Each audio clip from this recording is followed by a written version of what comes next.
of people like that, you know how much that's for me. But the more regularly you do it, the more you can compare it to other moments that you remember every time.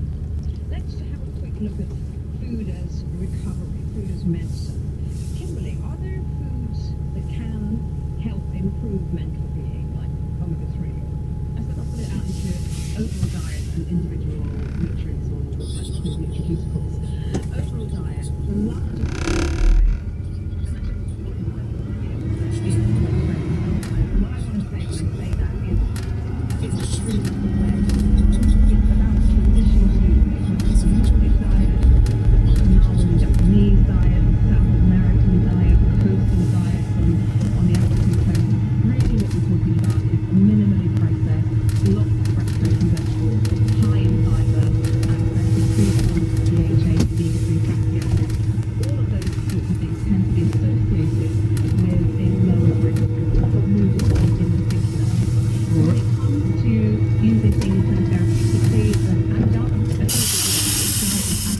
alongside your normal treatment, alongside your medication, alongside your therapy. When it comes to the right proportion, actually supplementation with omega-3 where you're getting about a gram per day and 60% of that is a ratio with EPA, which is one of the forms of omega-3, has been shown to be supportive for depression. There's less evidence for things like anxiety, but again, some of the new data on what's happening with associations with things like microbiome, stress and anxiety, associations in particular around fibre. There is a single age group in the UK that's getting enough fibre. Only 9% of us are getting the recommended amount of fibre, which is 30 grams per day. 9%. And the thing about fibre is that when your gut microbiome breaks it down, it produces these compounds called short-chain fatty acids.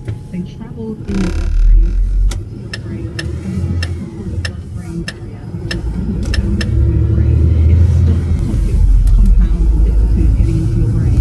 And the breakdown of your blood-brain barrier is associated with things like neuroinflammation, like Alzheimer's disease, and other mood disorders.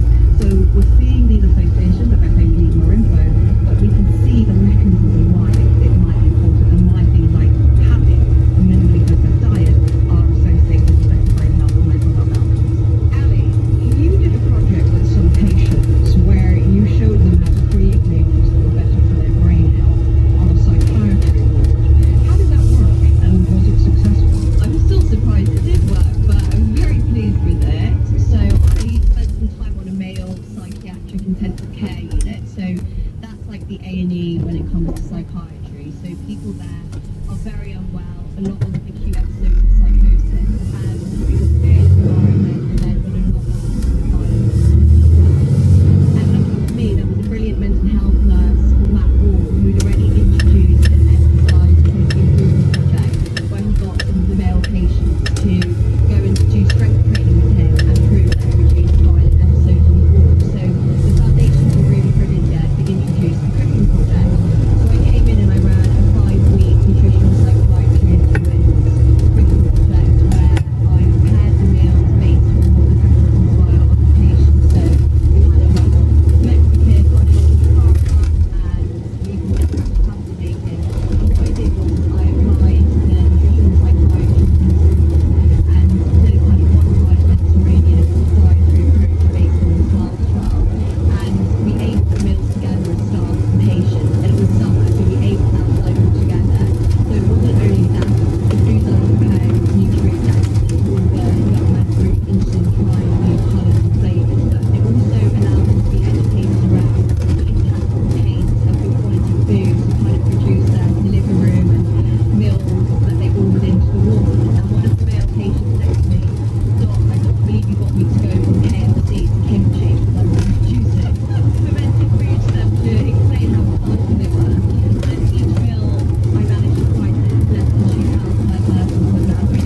nutraceuticals and supplements and the impact that food has to bring people together.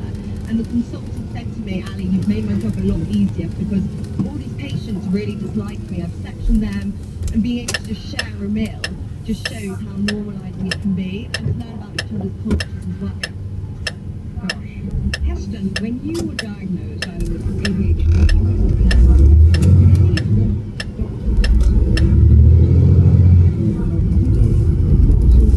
My ADHD diagnosis was about 10 years ago.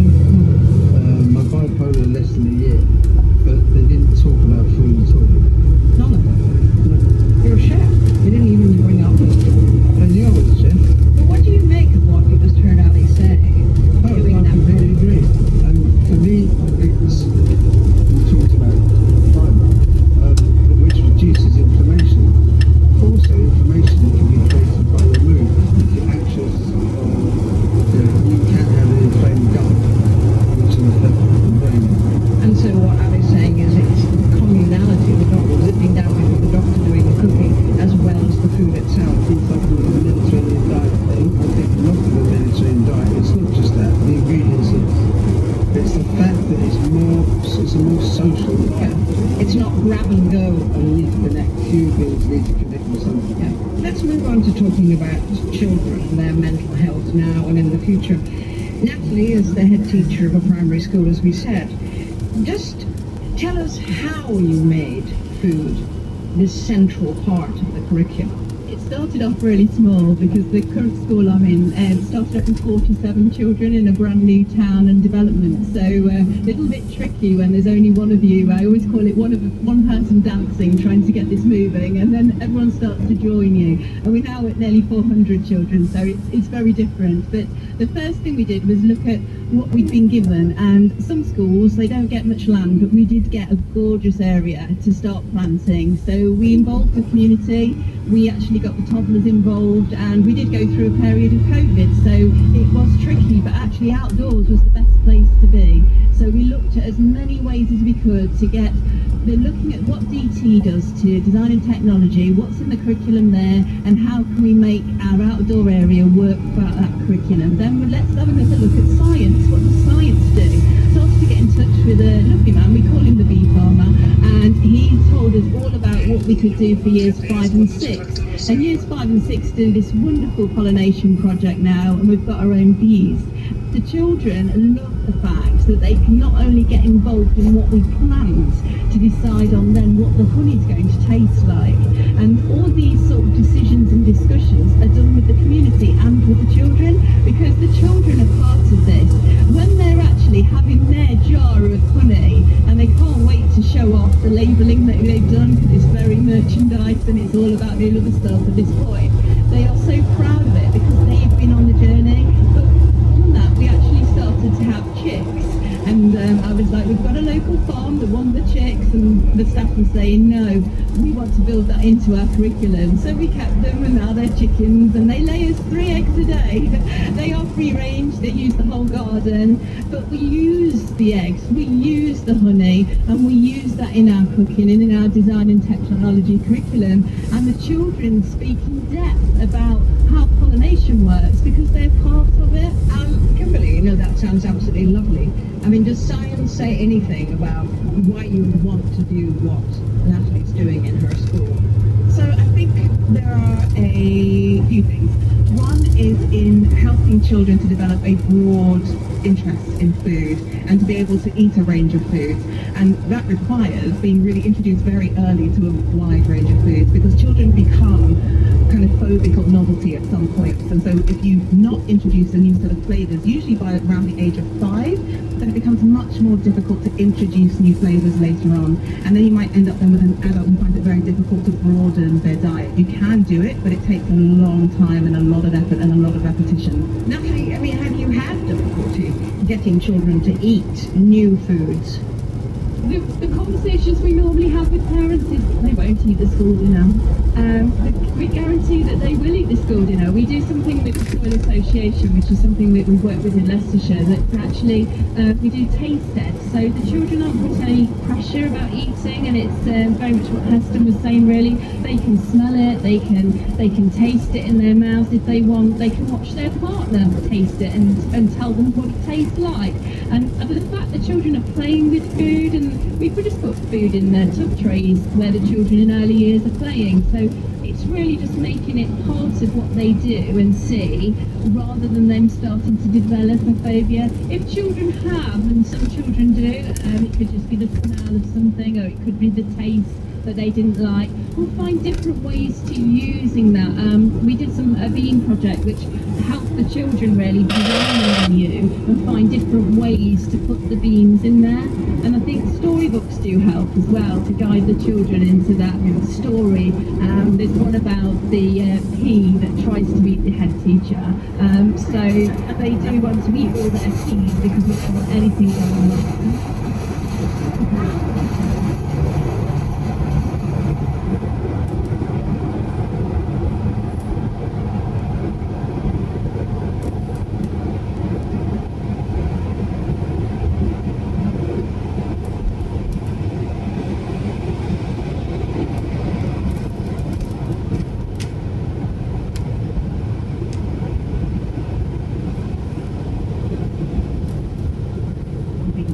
Worked out, there is something like a 95% overlap with foods that are high in salt, fat and sugar. So you can start there, and then you can say also perhaps they might have additional things like emulsifiers and flavorings and things like that. And there's lots of different ways that these foods could be impacting us. So one question is, are the emulsifiers or the lack of fibre, which tends to be typical of this group of foods, having an impact on our gut microbiomes and reducing the diversity there?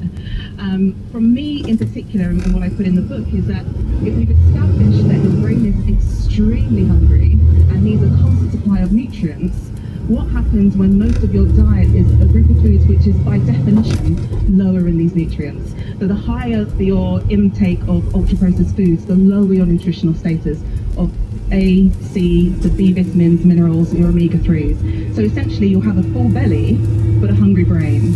And so the associations that we see tend to be things like poor attention, so worse attention. That can happen with hunger itself as well, but poor attention, inattention, problems with mood, greater risk, particularly at the puberty.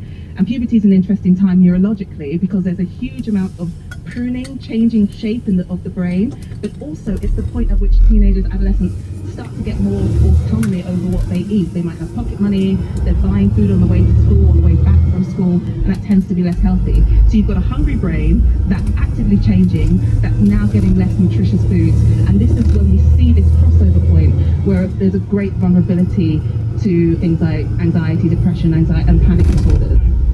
Heston, you've just become a grandfather. Oh, yes, I have. Congratulations. Thank you. And you know, I mean, we talked before this recording, that lots of parents worry about what their children are eating. You're a chef. Yes. You're a grandfather, you're a father. What can they do? Parents are generally loving and caring. So I think if a child gets diagnosis at a younger age, then parents will do what they think is best for the child. I think the more choice you expose your kids to, choice of foods, the better. You mean choice of real food? Yeah, choice, yes, thank you. Just give them a chance. Let them have a go at playing around. And people say, don't play with your food. Well, sorry. Yeah. Anyway, the first thing a child can do to exercise some kind of control with the parents is just refuse to eat. No. No, and then just leave them. I'd leave them. They will eat. We're just going to get a bit concerned about it. If you're joining us, this is the food programme for BBC Radio 4 from the Abergavenny Food Festival at a debate in front of an audience. Our question today is, how is it that some foods seem to do our heads in? And our panel is made up of Heston Blumenthal, Kimberly Wilson, Natalie Hackett and Dr. Ali Jaffe. And at this point, let's move on to old age. And more is being learned every month about the connection between diet and brain diseases like dementia. Kimberly, if you could briefly tell us how much we know about that now, especially at a time when we see dementia being diagnosed in ever younger people. Some of the strongest evidence we have about the protective role of nutrition on the brain comes from older age, and that's really important because neurological disorders like Alzheimer's disease are the leading cause of death in the UK. So it's not heart disease, it's not cancer, it's not complications of diabetes, it's Alzheimer's disease. It's the disease that most adults are scared of, but it's the disease that most adults don't think there's anything that they can do about. Actually, we know from a global Lancet commission that up to 45% of global Alzheimer's disease cases could be delayed or prevented through changes in lifestyle. So almost half of all cases, there's something that we can do about it. And the three things that come together as being able to slow, halt, and in some cases, reverse cognitive decline, early cognitive decline, not kind of full-blown Alzheimer's, but what's called mild cognitive impairment or very early Alzheimer's disease, are improvements in nutrition, physical activity, so getting exercise, staying socially engaged, and then making sure you're always challenging your brain. That combination of things has been shown to slow brain aging. So we've established so far that food really does have an effect on brain, mood, anxiety. I mean, we know that. So what about the official dietary advice given to us by the government? You know, the NHS Eat Well Guide and the RDAs and the like.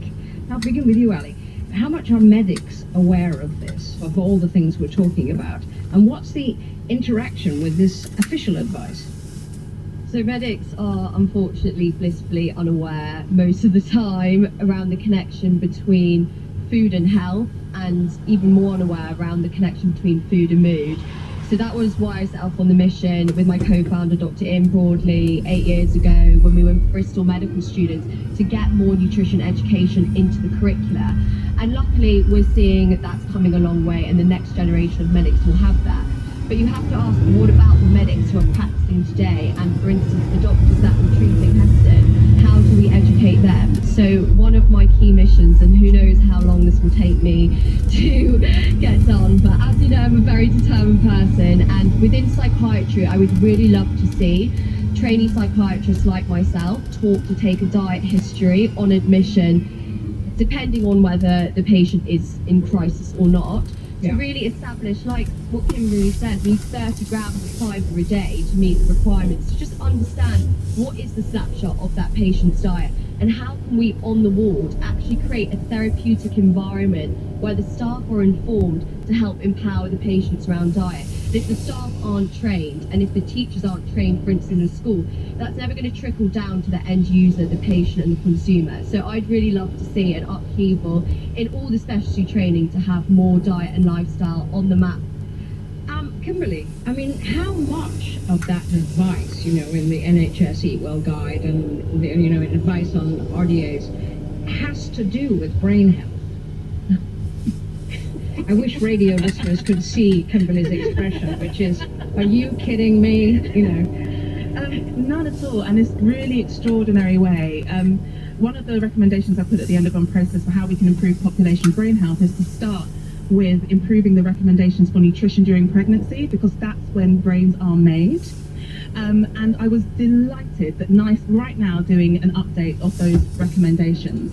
And then I looked at the documentation and I wept. Because on the expert panel, there's dozens of very fantastic people, I'm absolutely sure. There was one vacancy for someone with an expertise in brain development that they left empty. So all of pregnancy is about building the brain, and there wasn't a single person on that expert panel advocating for the brain when we're talking about recommendations for nutrition in pregnancy. So I don't know when the next update will be, but that's a completely missed opportunity to help people think about, at least know, get it as part of a public conversation, to have people who are entering pregnancy thinking about, well, actually, what do I want to do to help build my baby's brain, reduce their risk of mental health conditions or developmental conditions or disorders of attention in the future, because we know nutrition can do that. We know that things like choline supplementation during pregnancy is associated with better sustained attention at age 9.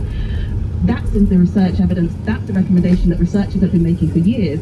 and we're not implementing it. And the same with something like omega-3 fatty acids. Apart from their role in brain development, we know that supplementing with omega-3s during pregnancy reduces the risk of early preterm birth.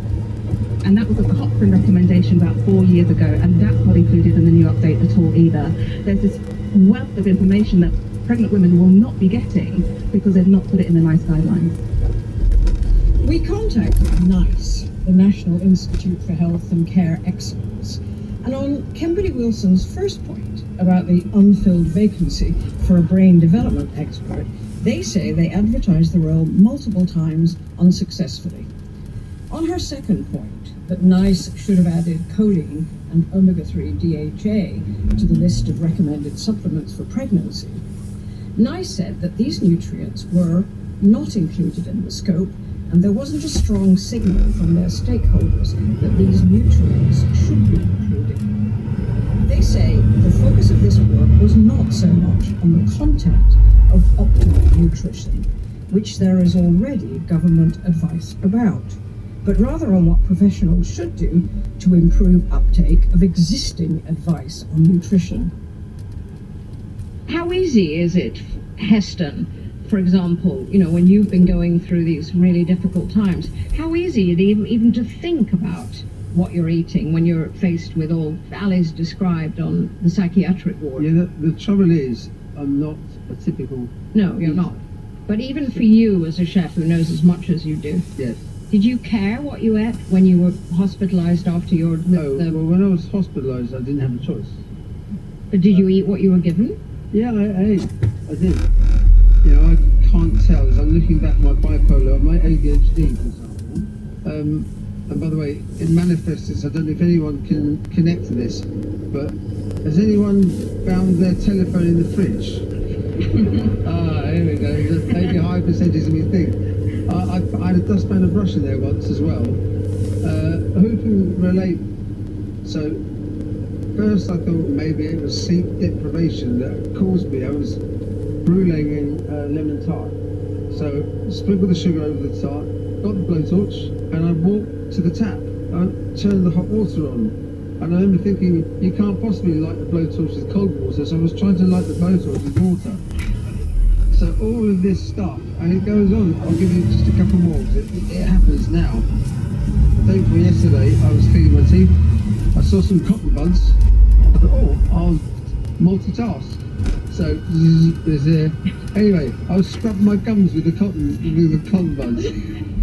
Oh, blimey! So I in terms of foods, I do eat a lot of foods with fibre. It is odd, isn't it, the way that there are all these papers coming out about an epidemic of mental health issues, and you read these papers and they never mention food. Why do you think that is, Ali? I mean, is it we don't care about food in Britain? I mean, is it different in France? Or It's a westernised issue, and I think unfortunately it comes from an ancient philosopher, Descartes, who created the mind-body problem. Yeah. He suggested that the mind and body are completely separate entities, and that had profound impact on society and how we arrange our healthcare system. So, as everyone knows, our healthcare system is in complete silos. You see your gastroenterologist for your gut, and then you see your ENT surgeon for your ears, and it's very challenging to say that psychiatry only deals with the mind. So I think we're just waiting for that real paradigm shift, but we are really starting to see it from the bottom up with brilliant thought leaders. And over in Australia, they've got an established food and mood centre led by Professor Felice Jacka, who is really spearheading research and application in this area. But we're blissfully behind in the UK, and unfortunately their guidelines have even updated around psychiatric illnesses to include diet and lifestyles targets, but we're still waiting for that when it comes to our psychiatric guidelines in the UK. So we've got a lot of work to do. Got a lot of work to do. We have times for a couple of questions from the audience. We have a microphone here. Does anyone have a burning question? Can the right foods impact how well you and your body manage the menopause? Kimberly? I think the jury's a bit out on that one at the moment. There are recommendations around increasing your intake of soy isoflavones, for example, so around soy and tofu, in order to kind of give you an alternate source of estrogen. But actually, I think one of the issues is the research gap for women's health. So we just don't study the woman's body, and so the understanding of the impact of estrogen. So for a long time we were thinking about, menopause is just hot flushes and sleepless nights and sweats and you feel uncomfortable. Actually, it's much more complex than that. Estrogen is neuroprotective, and there are many receptors for estrogen across the brain. And so when you have a drop in estrogen, actually you're getting a range of effects across different brain systems. They just haven't been properly researched. So there'll be lots of information out there. I'm not sure how much of it is really kind of certified and strong, but we have a huge gap in research on female bodies and the menopause and the impact of menopause on the brain. What I would suggest is the XX Brain by Dr. Lisa Mastoni. She is one of the leading researchers on the impact of the menopause on the brain changes and brain energy caused by the menopause, so I would start there. Thank you very much. We have time for just one more question. The man with the beard over here. Hi, thank you. I just wanted to say thank you to the panel. Fascinating topic, really. But sorry not to finish on a question. I just wanted to say how brave I think Heston has been for being here today. And I just wanted to say I think your innovation... Thank you. Just to finish that, your innovative approach to cooking and your relentless pursuit of excellence have been a tremendous source of inspiration to myself and many across the world. I think your creativity and passion have not only transformed the way we think about food, but also shown us the boundless possibilities within the culinary arts. So thank you for sharing your journey, and I think I speak for us all when we wish you the good happiness and well-being. Thank you. Thank you so much. Okay, I know there are other people, but we've just run out of time. I'm very, very sorry to say. So thank you, Heston Blumenthal, Kimberly Wilson, and Natalie Hackett, and Dr. Ali Jaffe. And of course, massive thanks to the Abergavenny Food Festival. And thank you all for being such an attentive audience. It was just terrific. Thank you. Thank you all.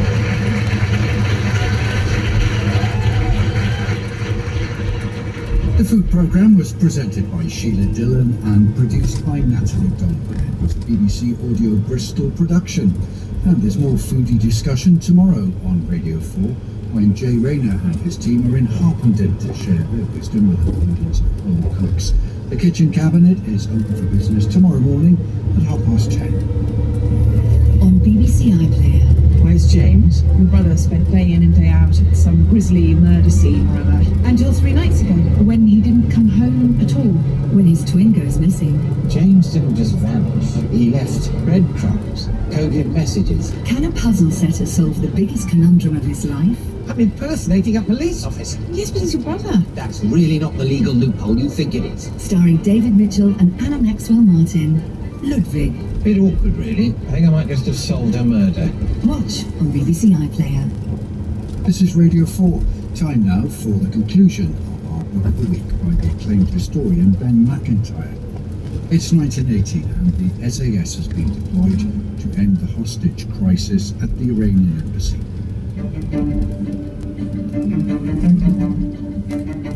The Siege by Ben McIntyre.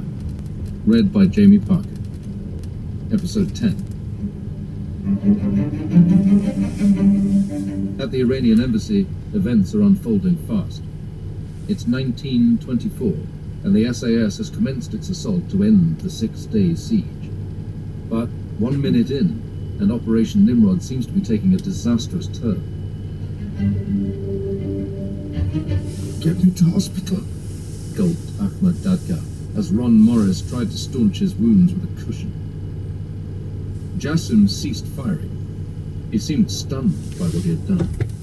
The hand grenade fell from Maki's hand, rolled across the floor. Fauzi stood bewildered. A second volley of gas canisters clattered through the window. In seconds, the atmosphere in the telex room went from murderous to indecisive to fearful. The gunmen started to panic. "Taslim!" someone shouted. The Arabic for surrender. Ron Morris watched, astounded.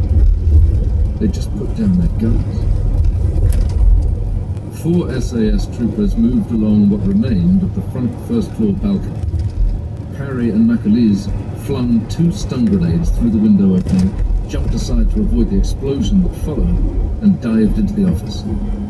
Through the miasma, they could see a pair of legs sticking out of the debris, and they hauled Sim Harris to his feet. The BBC soundman was covered in dust, but apart from a few cuts and bruises, miraculously unhurt. Shards of black rubber from the exploded grenades littered the floor. The curtains were burning. The sofa was on fire. "Don't panic, stay down," Parry shouted to Harris, who could not hear a word. As the 4 black-clad men disappeared through the door, deafened and choking, Harris felt a surge of elation. "Go on, lads, get the bastards," he shouted. 1925. With the abseil rope jammed above him, Tom Morell dangled, his legs dancing over the spouts of flame that gusted from the general office window. The right trouser leg of Morell's overalls ignited. Above, one of the soldiers stood poised over the rope with a knife. With 2 frames left to play in the Embassy World Snooker Championship, BBC 2 cut away with an inspired impromptu segue. And now from one embassy to another. Some 14 million people were tuned in to the snooker. Millions more gathered around screens across the country to witness the longest news flash in British television history. Inside the embassy, gas grenades rained down into the stairwell. McAleese was coughing and retching. His respirator had not sealed properly, and CR gas was seeping under it. The SAS called this getting a whiff. He suddenly threw up inside the face mask. At the other end of the corridor, SAS Trooper MacDonald turned the handle on the door to Royer's office. It opened a few inches and then slammed shut again as 2 struggling bodies rammed against it from within. MacDonald unclipped 2 stun grenades. The soldier on the roof severed the rope with a single slash of his knife. Tom Morell fell 10 feet onto the balcony, landing hard on his shoulder. He stood up immediately. His leg was blistered and blackened with 3rd-degree burns. The boot partially melted into his foot. Resuming command, he plunged in through the burning window of the general office. 1926. In the telex room, the gunman Jassim emptied his anorak pockets of bullets and threw his Scorpion submachine gun away. Fauzi dropped his Browning and crawled over to where the Iranians were huddled, removing the keffir from around his neck. He had a basic survival. Merciless killers 1 second. In the next, they lost heart. A few feet away, in Royer's office, Locke had Tawfik pinned to the carpet, a police revolver jammed under his chin, wondering whether to shoot him. At that moment, the door opened a few inches, and 2 objects clattered into the room. The L-29s exploded with a blinding flash, sending CR gas spewing into the room. The force and noise of the blast bucked Locke sideways, and he relaxed his grip on Tawfik. Suddenly, he could not breathe. Through the excruciating mist, he could see Tawfik trying to crawl away, hand outstretched towards his submachine gun. "Trevor, move away!" yelled Tom MacDonald. Locke rolled to the right. Tawfik was upright now, submachine gun in his right hand. The first bullet entered Tawfik's right eye, and the last struck him below the heart. Tawfik al-Rashidi, alias Salim, died from the impact of 15 high-velocity parabellum bullets fired from a distance of about 3 feet. 1927. In Zulu control, the sounds of battle resounded through the feed from the field telephone on the first floor landing of the embassy. Michael Rose did not like what he was seeing and hearing. It did not look good. He glanced across at the man who had handed over control to the SAS. Dello had fallen completely silent. People were dying. His job had been to prevent bloodshed, rescue the hostages, and arrest the gunman. To Dello, the images and sounds emerging from Prince's Gate were proof of failure. Trevor Locke gasped for air. He could barely speak. Tom MacDonald hauled him over to the window. "Breathe," he shouted. Locke leant out and gulped the biggest lungful of fresh air that I could get. Somehow, he had found his police cap and put it on. The cameras were rolling. He appeared with his regulation police SU Smith & Wesson revolver in his hand. He wiped his brow, adjusted his cap, and then disappeared inside again. The Sunday Times called this the most dramatic television appearance of the decade. Moments later, Trevor Locke was flying downstairs. The SAS men lining the stairs and forming a chain to the back door did not so much pass him down as hurl him. Suddenly, he was standing on the back lawn of the embassy. 1928. As the gunman Shaya burst into the telex room, Tommy Palmer was a few paces behind. Palmer fired a single round. He leant over to check the man was dead, and then took in the scene around him. One man lay dead under the desk. Another was badly wounded. Everyone was screaming. "Are there any terrorists in here?" yelled Palmer. "British!" shouted one voice. "Diplomat!" a Fruz cried. "Which are the terrorists?" Palmer shouted again. A Fruz pointed to Jassim and Mac, backed up against the wall. "Students!" they shouted. For Sim Harris, in the office of the Chargé d'Affaires, things were getting pretty dodgy. The window frame above him was burning fiercely. "Over here!" shouted Macalise. Harris put one foot up on the balustrade, pushed himself off. Macalise caught him and dragged him inside. Tom Morrell reached the telex room 1 minute behind Palmer. He could see the trooper pressing a field dressing to the wound in Dadgar's chest. Two men huddled together against the wall. "Students!" they said in unison.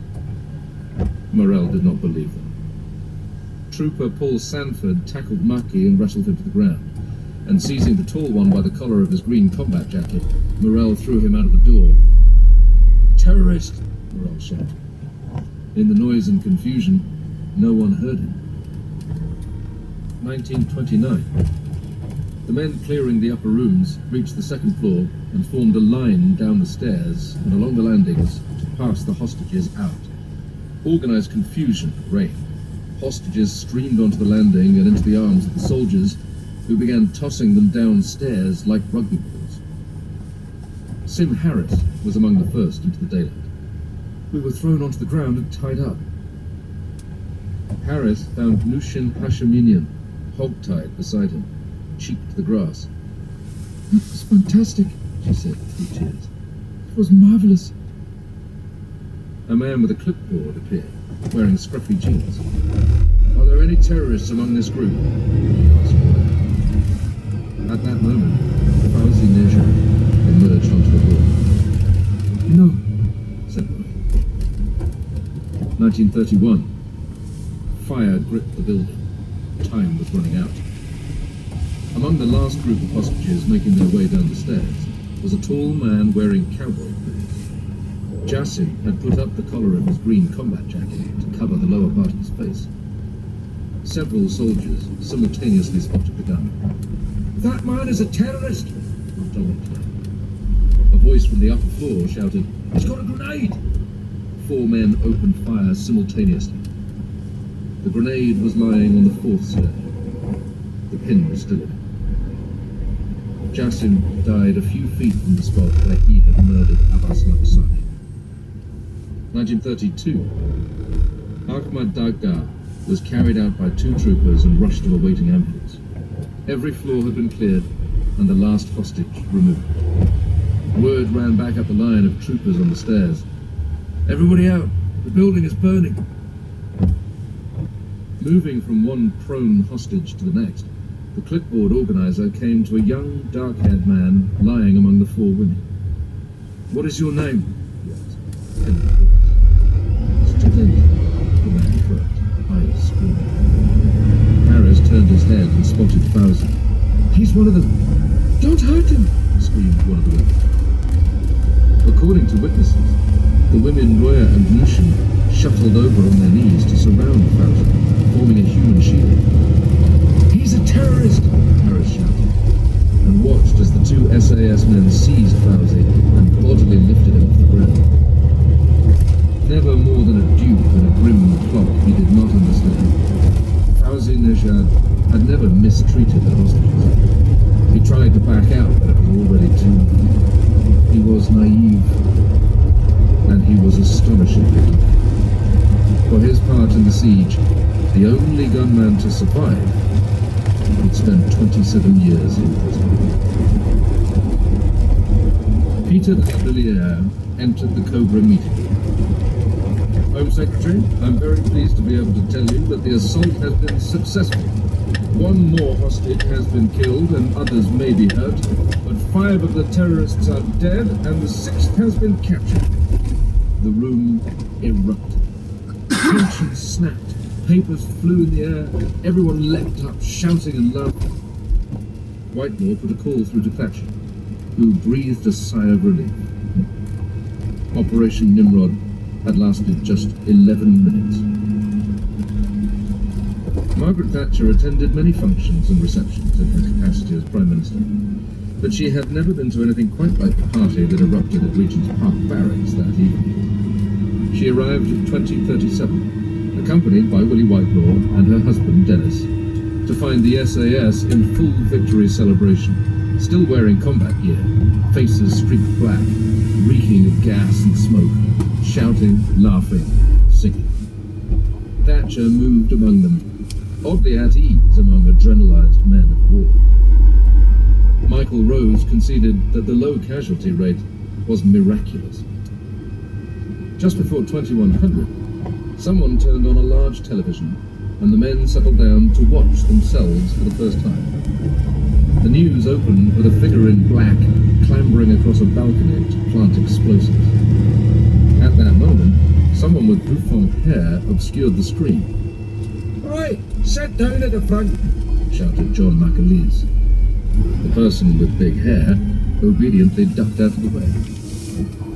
No one ever spoke to Mrs. Thatcher that way. But who dares wins. Jamie Parker was reading the final episode of The Siege by Ben McIntyre. The abridger is Richard Hamilton, and the producer was Elizabeth Bradford. And if you missed any of them, all 10 episodes of The Siege are available on BBC Sounds. All next week at the same time, the author Kerry Hudson is exploring the many faces of kindness. In 5 specially commissioned essays, she explores how a tiny encounter can turn the tide in desperate circumstances. From the psychology of kindness in childhood to the vulnerability of travelling alone, the kindness of strangers starts on Monday at 11:45. Is it just me, or is the modern world getting more and more surreal? It's about to start raining fish. I'm Russell Tovey, actor and art enthusiast. And in the new series for BBC Radio 4, I'm exploring a century of surrealism. Well, surrealism, to analyse it and take it right down to its roots, it's something that would happen in a dream. Where did it come from, and how has it remained relevant? Now surrealist is kind of sweet. Cuddly. Surrealism Remixed on Radio 4 and BBC Sounds. Starts this Tuesday afternoon at 4. After the news, are children really identifying as animals? And Adam Fleming investigates in Antisocial.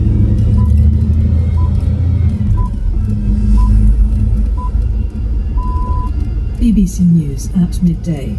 The BBC has learned that the General Medical Council, which regulates doctors in the UK, refused in 2017 to investigate alleged medical malpractice at Harrods. The complaint was made by a woman who underwent an intimate examination while applying for a job at the department store in 2008, when it was owned by Ms Mohammed Al Fayed. The GMC says it will carefully assess any new complaints.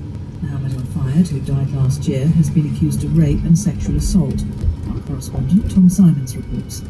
The job applicant in her 20s was given intimate medical tests while applying to work at Harrods in 2008. She had an infection. A doctor said it would be kept confidential. But she told the BBC the same day Mohammed Al Fayed asked if she had got that thing taken care of and picked up a prescription. She complained in 2017 to the General Medical Council that he'd been given her private medical information. But the GMC said it couldn't act There was a 5-year time limit on launching investigations, and it wasn't in the greater public interest to waive this rule. 2 boys who were found guilty of murdering a teenager with a machete when they were just 12 have been sentenced to life, with a minimum term of 8.5 years. Nottingham Crown Court was told they'd carried out a vicious attack on 19-year-old Sean Cicehigh in a park in Wolverhampton. The conviction means the pair, who haven't been named, have become Britain's youngest knife murderers. A major review of the way police forces in England and Wales deal with reports of stalking has called for significant changes. The report, written by the Independent Office for Police Conduct, Her Majesty's Inspector of Constabulary and the College of Policing, warned that many victims were not being protected. Here's our special correspondent, Lucy Manning. The review of how stalking is treated by police was triggered by a super complaint from a coalition of charities. It found there were too many occasions when stalking victims weren't protected. It concluded the law was confusing, that officers lacked understanding of the scale and types of stalking, and said safeguarding failures were leaving some victims at serious risk. The report sets out immediate steps to improve stalking investigations and calls for a change in the law. The head of the College of Policing said improvements were needed, and national guidance for police across England and Wales would be strengthened to improve the quality of investigations. The UK has asked commercial airlines to lay on extra flights out of the Lebanese capital Beirut to help British nationals leave the country. Sir Keir Starmer has urged them to go because of the fighting between Hezbollah and Israel. The Prime Minister has had a 2-hour dinner with Donald Trump in New York. It's the first time he's met the Republican presidential nominee. The government source told the BBC that they've discussed the long-standing friendship between Britain and the United States. The former UK ambassador to the UN, Sir Jeremy Greenstock, believes it's a positive development. I think it's very important to be in touch with both sides of the American political scene. It sounds as though they got on perfectly well. I think both Trump and Starmer have a pragmatic and transactional nature to their dealings at the political level. Both men will want to look at the problems they're facing and how to solve them in a shared way. Hurricane Helene has weakened to a tropical storm as it moves inland over the southeastern state of Georgia. Residents are being warned that it's still a threat to life. Helene has already killed 3 people after it struck the coast of Florida. Journalist Coleman Wright is in the state where 1 million people remain without power. Feeling it here in St. Petersburg, they actually just shut down a sewage treatment plant because of storm surge, and now thousands of homes here won't be able to flush toilets or take showers for 2 days. The BBC commentator Clive Everton, who was once described as the voice of snooker, has died. He was 87. He covered some of the Sportsmote's historic moments as a broadcaster and a journalist. BBC News. The hidden cost of changes to winter fuel payments and the challenges of counting the number of transgender people in the UK feature in More or Less this afternoon. Tim Harford fact-checks the numbers in the news at 4:30. Now though, fact-checking the social media live on Radio 4, it's Antisocial. Hello, I'm Adam Fleming, and this is the Antisocial podcast from BBC Radio 4. Each episode we take one subject that's big online and look at it from a load of different angles, in a way that's quicker and healthier than the alternatives, like an air fryer for your brain. This week, a newspaper reports that a child in Scotland identifies as a wolf, and that their school reflects this. This isn't the first time the claws have come out over children and animal identity. What is going on in the homes of children who are identifying as animals and coming into school? It's an attempt by people who viciously hate trans people to put a story about that makes it look ridiculous. You're not a wolf, like the Clash. And of course, this was all a way to delegitimise trans people. It's not okay, it's not normal, it's not a thing.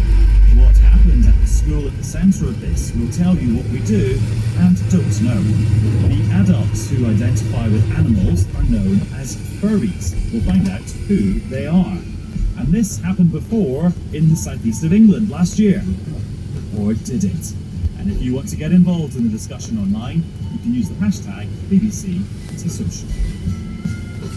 And with me throughout this episode of Antisocial are 2 people who come at this discussion from different perspectives.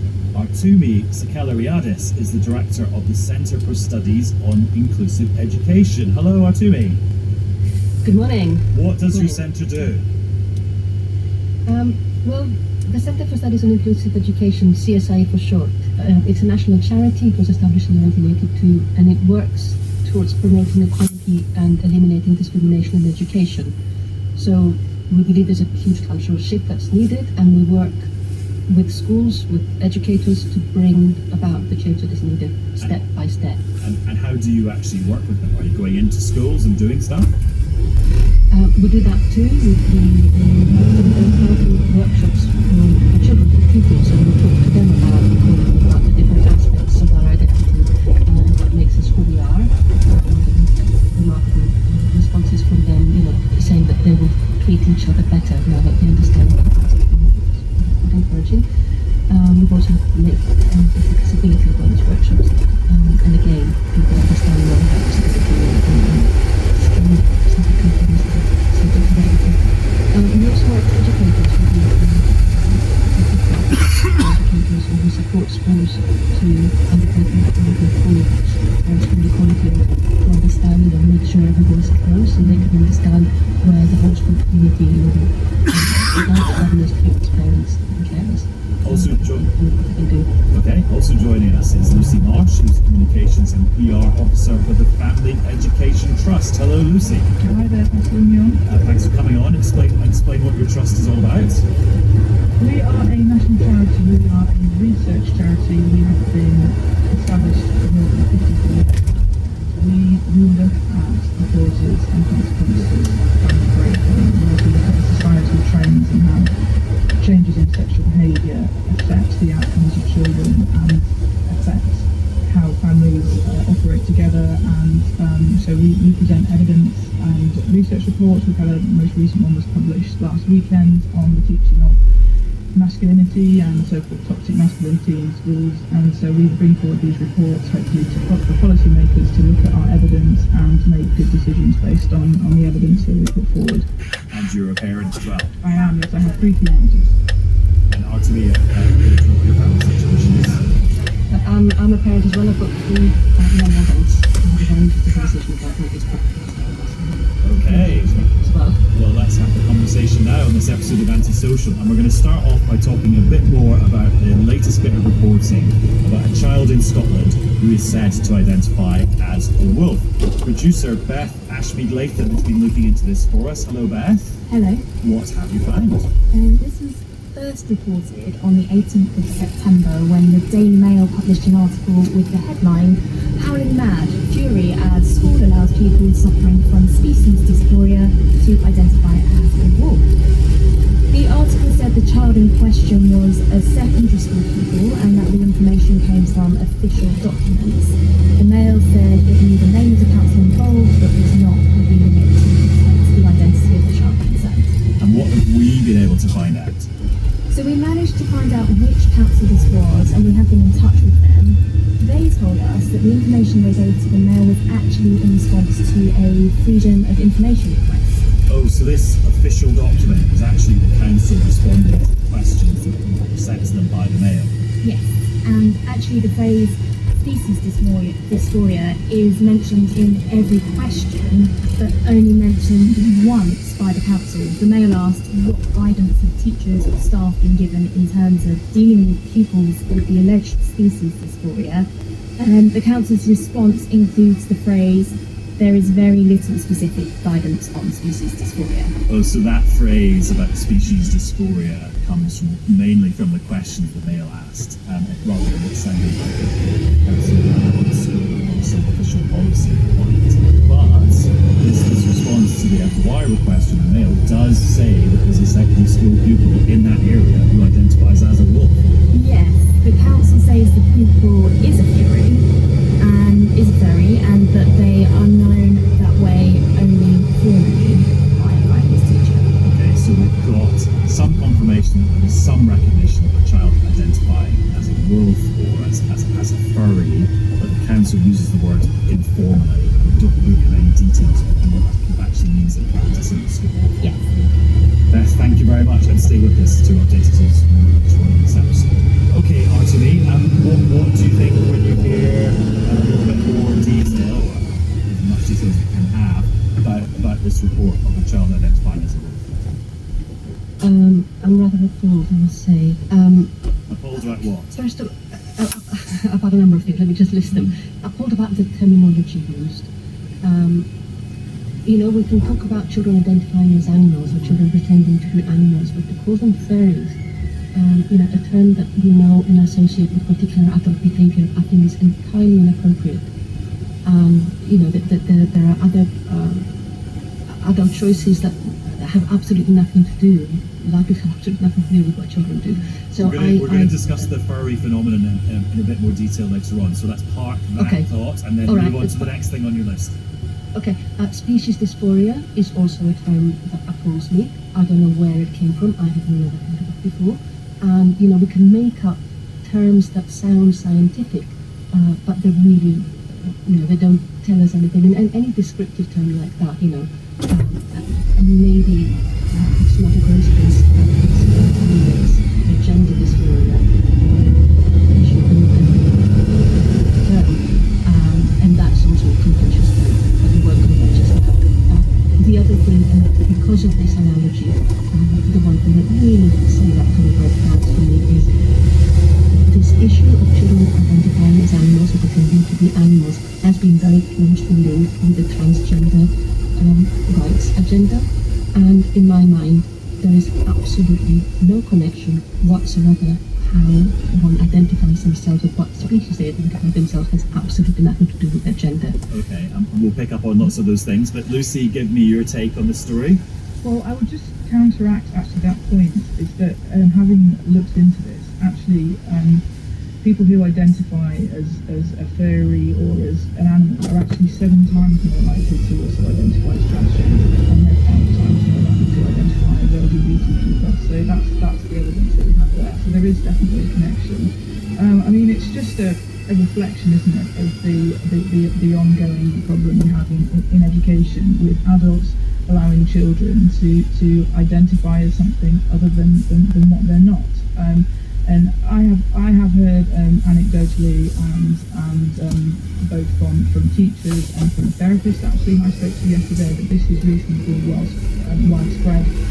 Therapist I spoke to yesterday said that she had dealt with children who identified as cats, as a fox. I've also heard from friends in the teaching community that they also have children identifying as cats seem to be a big one, or dogs barking in the classroom and responding to animal noises. Well, yeah, Lucy, just expand on sort of how that behaviour manifests itself according to your sources. Well, yeah, according to my sources, it's basically these are children who always have underlying issues, sometimes multiple underlying issues.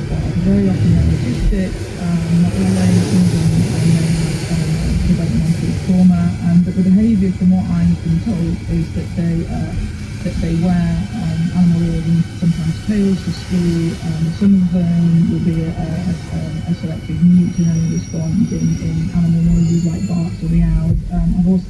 I've also heard stories of these children if they don't like what they're being told to do, that they will kiss or scratch the device. So it just seems completely ridiculous that this is allowed to happen in schools, especially when you consider that a lot of schools have very strict uniform policies, and we're saying children having the wrong haircut or the wrong shoes. What on earth is going on that children are allowed to behave like this and that they're not being stopped from doing so? But Lucy, just to be clear, that's not behaviour you've witnessed as a parent or somebody who goes into schools. That's people telling you what they've witnessed. Yeah, I have not witnessed that myself. I have heard anecdotes from other parents and from my children's friends. I've heard a couple of stories from my own children. Not that loud, but I have heard that from other friends' children as well, of children who bark and meow in school. Chumi, just listening to some of those things being reported there by Lucy, do you think some of that behaviour actually is okay, and actually teachers and parents should be okay with it? I wouldn't attempt to control the behaviour. I wouldn't say we have to stop it. I would be concerned about it. I would want to know why the child is choosing to behave in this way, and I would be looking to defend the child and give it support rather than spend something right down. I really don't think it's for me or for any teacher or any Ofsted inspector or government minister, as we've had before, to say who a child is and who they're not. If a child feels that they want to identify as something that makes no sense to us, then there may well be underlying issues, as Lucy rightly says. But I think the answer is to embrace the child, befriend the child, and have the conversations, not try to stop it, not try to prevent it, because if there is a need for support, we will offer the support, the behavior can be likely to come away. But if we try to prevent it, then more likely it is only going to intensify. Okay, so what, wearing cat ears or a tail to class would be okay as part of that process? In your eyes? In my eyes, yes, we'll have to think what the uniform policy says, and the uniform policy has to be, to bear in mind equality, and then every school will have to make its decisions on the basis of its own policy. So actually, somebody wearing a tail to class in some circumstances would be okay? I wouldn't try to stop it. I would probably want it would probably cause controversy within the class. It might do. It might ask other children. It might prompt other children to ask questions. So I would see that as a rich opportunity for conversation, rather than an opportunity to control and stem. Okay, so Lucy, what about using it as an opportunity to have a conversation about it, rather than just saying to a child, "No, you can't do that"? It is absolutely acceptable to say no to children. That's what adults are for. That's what parents and teachers are for. We are there as adults to set boundaries for children. And children, of course, do push against boundaries, especially when they're adolescents. That's as part of their development that they will push against boundaries. But in order to keep children safe, we as adults, we have to be firm in those boundaries to keep children safe. We also, teachers and schools need to think about safeguarding, and this is a safeguarding issue. You can't just allow children to do whatever they want. Because if you're allowing, say, one child to come to school wearing jackets and a tail, you're not thinking about the safeguarding aspects of the rest of the class. How is that unsafe? Because, as I've said, having spoken to a therapist about this and her experience, she said that all of these children are from dysfunctional families, and in most instances, their developmental trauma is going to be witnessing or experiencing domestic violence, or watching or being on the receiving end of qualified attentions from others. And a lot of them, they don't fit in socially. They have real issues, and so they have found their identity and their safety net in an online community, which a lot of this community is actually men with a sexual fetish and a sexual kink in terms of identifying as adults. And we do not want children being on an online community where they could be at risk of exploitation from predatory men. But then surely though, just going back to the sort of the earlier part of the sentence there, about it being children who've got other issues, then actually isn't the problem the issue, but the trauma or the domestic abuse or the troubled home life, rather than what they happen to be wearing at school. That's not that itself is not the problem.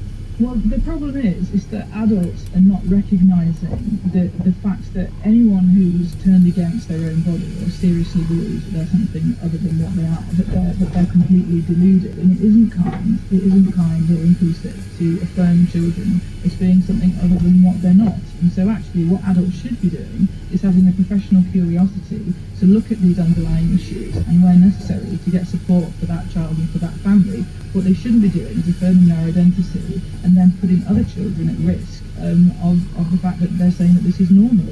And we also need to look at the fact of social contagion, which we've seen a lot in the gender dysphoria issue. A lot of that is social contagion, and it's going to be the same with children who are identifying as animals. We do need as adults to sometimes say no to children, because that is the right thing to do. Actually, I mean, you said in your initial response to the reporting from Scotland that actually you were unhappy with some of the terms that were being used and the position that was being taken. How much affirmation is the right level of affirmation in the school? Because you were obviously thinking you can have too much. Yeah, well, I think the answer to how much affirmation to somebody's expression of identity, the answer has to be 100%. If we think that there are underlying issues that need some more attention, we affirm and then we offer the support. The opposite to affirming somebody's identity is to reject it or undermine it. And so I'm very interested to hear Lucy talking about safeguarding issue, and I absolutely agree. But I think there are additional safeguarding issues to the ones that Lucy has identified. So when a child, for whatever reason, says that they identify as a